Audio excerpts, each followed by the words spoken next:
Nah, ini harus hati-hati ya ketika setel musik, upayakan musiknya lebih rendah volumenya dibandingkan dengan volume suara kalian. Jadi background istilahnya. Iya, jadi background. Nah, sekarang ini apakah kalian bisa dengar suara musiknya tipis? Ya. Bisa ya. Nah, ini ya, Pak Kiki coba mulai baca ceritanya. Koko adalah seorang remaja yang kini duduk di bangku kelas 9 sebuah SMP ternama di kota Bandung. Sebentar lagi, Koko akan lulus dari SMP dan akan naik ke jenjang SMA. Koko resah. Ia khawatir tidak lulus karena selama ini ia sulit sekali menangkap pelajaran yang diajarkan oleh guru di kelas. Terlebih ketika sekolah berlangsung secara online di tengah pandemi seperti saat ini. Koko curhat kepada temannya yang bernama Jono. Nah, sampai situ ya. Itu slide pertama, karena ini Pak Kiki mulai dari beberapa slide. Cerita pertama, tapi nanti kalian jangan dipotong-potong gini, ini karena loading aja. Nah, ini masuk ke lembar kedua. Terlibatlah sebuah diskusi antara Koko dan Jono. Koko berkata, John, gawat nih, gue nggak bisa ngikutin pelajaran. Sekolah offline aja keteteran, apalagi sekolah online gini, John. Gue takut nggak lulus, John. Bisa dibantai bokap nyokap nih. Lalu Jono menjawab, Hei kok, berdasarkan riset dan pengamatan gua, 90% anak yang tidak dapat menerima pelajaran di sekolah adalah akibat sakit mata yang tidak ia sadari kok. Lu kapan terakhir periksa mata kok? Koko menjawab, wah belum pernah periksa John. Lalu kata Jono, nah berdasarkan riset lanjutan yang gua lakukan tahun kemarin, 90% orang yang tidak merasa sakit mata tidak pergi ke dokter mata untuk memeriksakan matanya. Udah deh, mendingan kamu cepetan periksa mata kok. Siapa tahu setelah dari dokter mata, daya tangkap lu terhadap pelajaran meningkat secara signifikan. Lalu kata Koko, oke deh, ntar sore gue mau periksa mata, biar gue bisa lulus dengan nilai terbaik satu sekolah, John. Soalnya kata nyokap, gue sebetulnya anak pinter.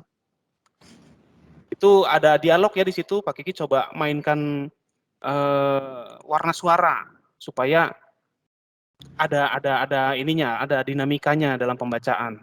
Lalu berikutnya,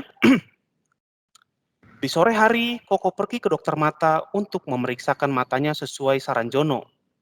Lalu kata dokter matanya nih, kamu yang bernama Koko. Lalu kata Koko, betul dok. Dokternya bilang lagi, apa keluhanmu Koko?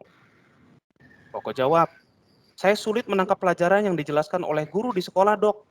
Kata Jono teman saya, 90% orang yang sulit belajar itu diakibatkan sakit mata yang tidak disadari. Makanya, sore ini saya datang mau periksa. Saya takut tidak lulus SMP, dok. Lalu dokternya bilang,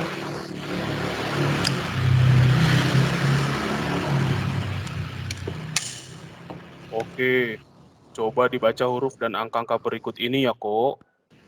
Baca dari yang ukurannya paling besar sampai paling kecil. Siap, dok, kata Koko. Koko membaca semua huruf dan angka tanpa kesulitan apapun, dari yang paling besar sampai yang paling kecil. Lalu kata dokter, wah, gawat ini kok. Kamu minus. Lalu jawab Koko, tuh kan, benar kata Jono, berarti saya harus pakai kacamata ya dok. Lalu kata dokternya, sebentar lagi saya ambilkan ya, kamu tunggu di sini. Nah ini ada dialog tokoh pertama dengan tokoh ketiga ya, kalau tokoh keduanya tadi Jono. Nah sekarang yang bagian terakhir, ini adalah konklusinya dari sebuah cerita. Beberapa saat kemudian, dokter berkata, nah ini kok kacamatanya, tapi kacamata ini kamu pakai di atas kepala ya. Koko heran, loh bukannya kacamata itu dipakai di mata ya dok? Kok ini di kepala? Dokter menjawab, soalnya yang minus itu otakmu kok, bukan matamu. Selesai. Gitu kira-kira. Itu udah rawat.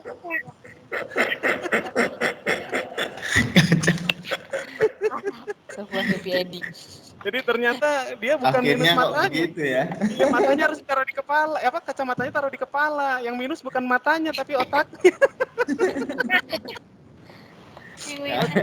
Itu ya. Itu contoh teks imajinasi yang Pak Kiki buat dalam waktu 1 jam.